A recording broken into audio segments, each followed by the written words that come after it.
अस्सलाम वालेकुम viewers, how are you.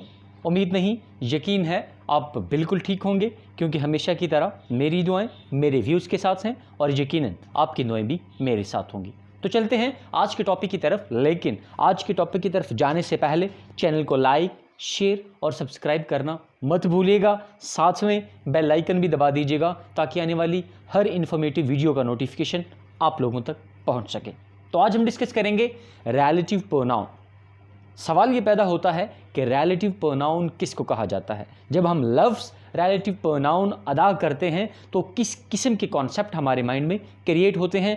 आज उन कॉन्सेप्ट का सोल्यूशन 100% क्लियर हो जाएगा। अब चलते हैं रिलेटिव प्रोनाउन। रिलेटिव प्रोनाउन क्या होता है? रिलेटिव मीन रिश्तेदार, प्रोनाउन मीन वो लफ्ज़ या अल्फाज जो नाउन की जगह इस्तेमाल किए जाते हैं, उसको प्रोनाउन का नाम दिया जाता है। अगर आपने ये वीडियो डिटेल में देखनी हो कि प्रोनाउन क्या है तो मैं लिंक डिस्क्रिप्शन में दे दूंगा, आप वहाँ से इसको चेक कर सकते हैं। रिलेटिव प्रोनाउन से मुराद वो लफ्ज़ या अल्फाज जो दो फ्रेजेस को, दो क्लासेस को या दो सेंटेंसेस को, दो जुमलों को आपस में जोड़ते हैं, उनको रिलेटिव प्रोनाउन का नाम दिया जाता है।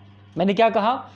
वो लफ्ज़ या अल्फाज जो दो फ्रेजेस को, दो क्लासेस को या दो जुमलों को आपस में जोड़ने का काम करते हैं, उनको रिलेटिव प्रोनाउन का नाम दिया जाता है। और जनरल आमतौर पर relative pronoun who, which, that वगैरह इस्तेमाल किए जाते हैं। लेकिन सवाल ये पैदा होता है विच, वेयर, व्हेन, हु वगैरह को जब स्टार्टिंग पे ले आएंगे तो ये इंट्रोगेटिव प्रोनाउन बन जाते हैं। लेकिन अगर ये सेंटेंस के दरमियान जोड़ने का काम करें तो इनको रिलेटिव प्रोनाउन का नाम दिया जाता है। Now look at here, relative pronoun, इसका दूसरा नाम कंजंक्टिव प्रोनाउन भी है। अब कंजंक्टिव प्रोनाउन क्यों कहा जाता है?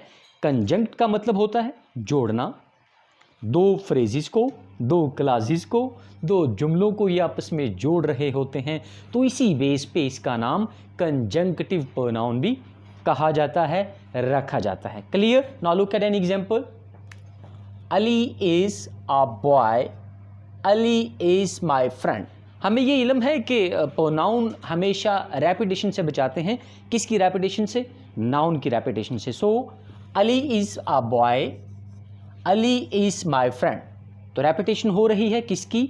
अली की। Now second, Ali is a boy, Ali की जगह पर रेपिटेशन से बचाने के लिए मैंने क्या इस्तेमाल किया? Who. Clear? Who is my friend, तो हु यहाँ पर क्या हो गया?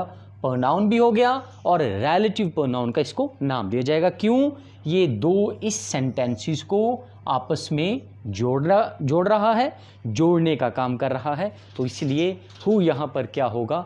Relative pronoun. तो सेंस होगी Ali is a boy who is my friend, Ali वो लड़का है जो मेरा दोस्त है। क्लियर? नाउ अब हम देखेंगे फर्स्ट रिलेटिव प्रोनाउन को, जो कि है हु। और याद रखें, हु को इस्तेमाल किया जाता है सिर्फ और सिर्फ जानदार चीज़ों के लिए। यहाँ पर हम इसके 3 केसेस को डिस्कस करेंगे। कौन से केसेस? जब हु को सब्जेक्टिव के तौर पर इस्तेमाल किया जाता है, फिर जब हु को ऑब्जेक्टिव के तौर पर इस्तेमाल किया जाता है, और हु को जब पोजेसिव केस में इस्तेमाल किया जाता है। 3 case: subjective case, possessive case and objective case. Now look at here, relative pronoun who, first case है सब्जेक्टिव। हु को इस्तेमाल किया जाएगा उस शख्स के लिए, उस नाउन के लिए जो सब्जेक्ट होगा, तो इसका केस कौन सा इस्तेमाल करेंगे? Subjective case. Now Ali is a boy who is my friend, तो यहाँ पर ये सब्जेक्ट है, तो ये कौन सा केस होगा? सब्जेक्टिव। और सब्जेक्टिव केस में हु इस्तेमाल किया जाता है। Clear? Number 2 is possessive case. जब हु को इस्तेमाल किया जाए उस शख्स की जगह पर, उस नाउन की जगह पर जो पोजेसिव होगा, तो इसमें केस आएगा पोजेसिव, और वो कौन सा होगा? Whose. Now look at here, he is my teacher, वो मेरा उस्ताद है। हुज, जिसका, मेथड इज गुड, जिसका तरीका पढ़ाने का इज गुड, अच्छा है, जिसका, यानी कि पोजेसिव केस है, तो यहाँ पर मैंने क्या इस्तेमाल किया? Whose. Number 3 is objective case.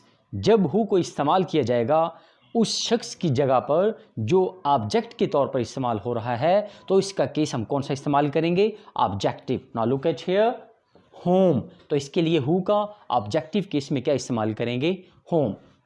This is my teacher, ये वो मेरा उस्ताद है, होम आई लाइक, जिसको मैं पसंद करता हूं, यानी कि वो मुझसे पसंद किया जा रहा है, सब्जेक्ट मैं हूं और वो क्या हो गया, object. Clear. Now next relative pronoun है विच, और याद रखें विच को इस्तेमाल किया जाता है हमेशा, और हमेशा किन के साथ, थिंग्स के साथ। क्लियर। मैंने क्या कहा, विच को इस्तेमाल किया जाता है सिर्फ और सिर्फ थिंग्स के साथ। Now look at here, which, this is the pen, इसको इस्तेमाल किया जाएगा, विच इसको इस्तेमाल किया जाएगा सिर्फ थिंग्स के लिए। दिस इज द पेन, ये वो पेन है, विच आई बॉट, जो मैंने खरीदा यस्टरडे, ये भी कह सकते हैं।